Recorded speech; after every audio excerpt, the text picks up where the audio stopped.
গোপন সূত্রে সংবাদ পাইছি কি জানোস, তোর গাড়ি বলে রিক্সার লগে বাজাইয়া ফেরত করে টাইম না অনেক দূর লয়ে গেছে। এক সাইড বলে পুরো ফাতা ফাতা বানাইছে বন্ধু, ইন্ডিকেটরটা বলে বাইঙ্গা এরকম হয়ে গেছে গা। আমি অনেক মানা করছিলাম সোহাগ ভাই, ইমরানের গাড়িটা নিয়ে না, ইমরান আমার ধরবো। ক বন্ধু আমার কি তো জোর করে লয়ে গেছে গা, ওই যাইছে আলাদা আলা ধর।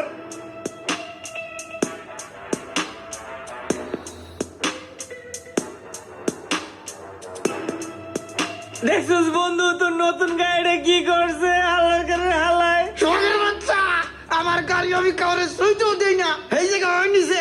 ওতে তুই জোর করে লয়ে গেছিস, আমার গাড়ি কি করছিস? আমার গাড়ি দিবি, আমার গাড়ি দিবি, আমার গাড়ি দিবি। স্যার, এই গাড়ি কে আমি করছি নাকি? আমি তো সুন্দর করে গাড়ি চালাইলাম, এটি কে করছে আমি জানি, এটি রোমানে করছো। তারপরে তোর এটা নষ্ট হয়েছে, তুই আমার কইলে আমি ঠিক করে দিই। চল ভাই, আপনার গাড়িতে যা যা ভাঙা ছিল সব ঠিক করে দিছি। ইন্ডিকেটর একটা ছিল না, ওইটা নতুন লাগাইছি। এই লোন আপনার পুরান ভাঙাটা। তোর তো গাড়ি নেই গা, তুই এটা নিয়ে কি করবি? এটা আমি নিয়ে যাই, এটা পুরা নতুনের মতই আছে, আরেকজনের কাছে বেচালান যাইব জায়গা।